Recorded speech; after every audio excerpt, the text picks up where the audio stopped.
In the complex and brutal landscape of modern warfare, few weapons have ignited the debate no more than the cluster bombs. As we can see in the recent past, where Israel has accused Iran of dropping cluster bombs at the altitude of 23,000 feet, releasing 20 bomblets at a range of 8 kilometers. What are these cluster bombs? What is their history? How do they work? And what makes them dangerous even after many years of their use? Today we'll be diving into this world of cluster bombs to get a better understanding of them. Hi guys, welcome to my YouTube channel, Everything with Dr. James. Today we are going to be dealing with the cluster bombs.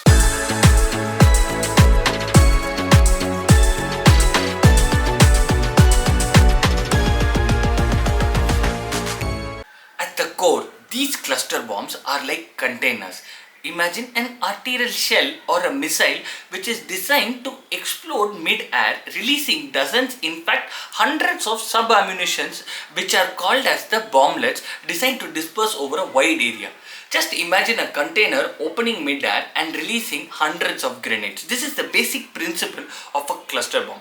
These cluster bombs' primary targets include large military formation, large military convoys, as well as it has been used to destroy airfields, preventing enemy aircrafts to take off, and sometimes they have been used to destroy electrical transmission lines. From a military point of view, this is a very effective weapon. A single missile can cause damage over a wide area, potentially saving lives in the side which is using the weapon. So how exactly these cluster bombs work? These cluster bombs are released from an aircraft, and at a predetermined height or altitude they open up and release these bomblets. Each bomblet is designed to go and fall at specific sites. They are fitted with parachutes or streamers to slow their descent, and they have a specific site where they have to go and attack. And the most important thing is these cluster bombs will fall simultaneously over hundreds of square meters, adding to their destructive force and adding an element of surprise to the enemy and not giving them sufficient time to give a response, which adds to the effectiveness of these cluster bombs.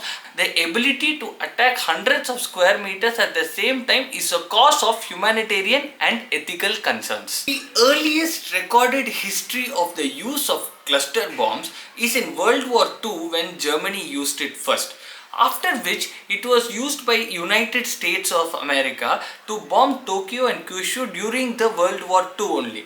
After that, the Vietnam War, these cluster bombs were used. In the recent history, the cluster bombs have been used in the Russia versus Ukraine war, and most recently, as last week, in the war between Israel and Iran, which is going on now, Israel has accused Iran of using cluster bombs, where they have released cluster bombs designed to release at an altitude of 23,000 feet, and they were dispersed over a field of around 8 kilometer radius.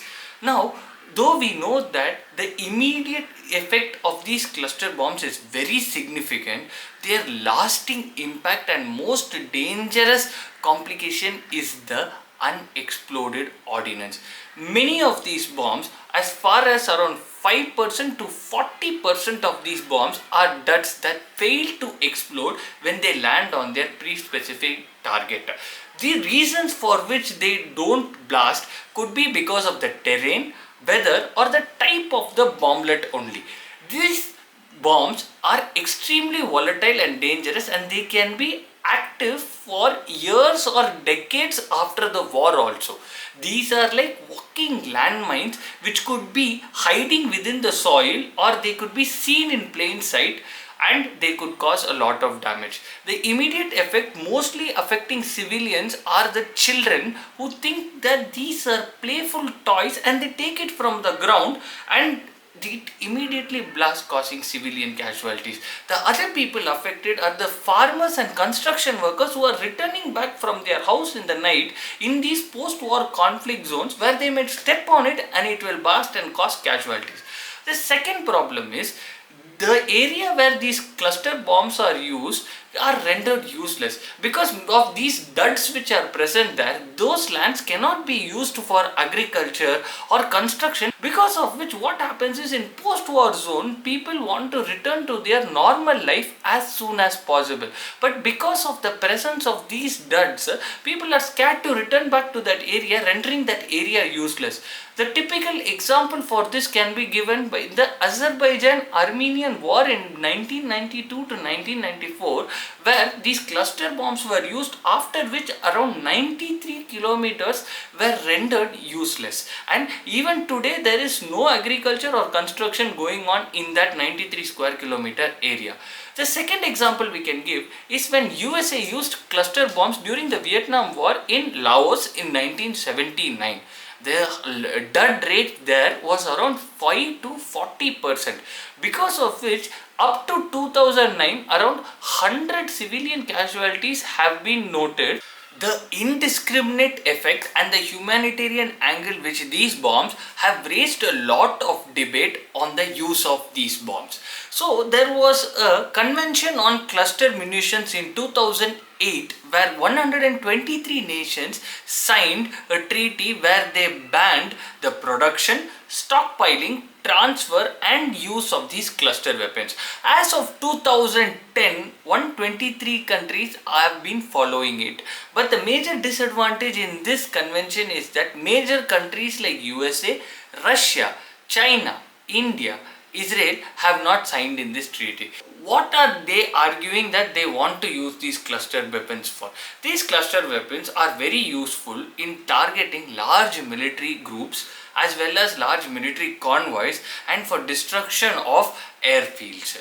They also say that these cluster bombs are useful in areas where these precision missiles are scarce, and it is a cost-effective way to attain their tactical objectives. And one more thing they say is, because of these cluster bombs, they are able to cause damage in hundreds of square kilometers, because of which the use of more weapons, more military in support of a military operation is reduced. Now let's come to the points against the use of cluster weapons. There are two things. One is the discrimination, second is the proportionality. The discrimination is what is, these cluster bombs don't differentiate between civilians as well as military people, and the damage is equal to both of them. The second thing is the proportionality. The proportion of civilians who are killed by these cluster bombs tend to be more than the proportion of military people because are killed. Main reason being the unexploded ordnance, which are active even years or decades after they fall and they become duds. A high percentage rate of being duds, that is, some cases it has been 40%. The damage in the end caused by these cluster bombs are more to civilians than to the military personnel. Cluster bombs represent a sharp intersection between military strategy and the lasting humanitarian consequences associated with it. Though the military might say it is an essential tool of war, the lasting human consequences which occur because of these unexploded ordinances, which is causing huge civilian damage, is unacceptable.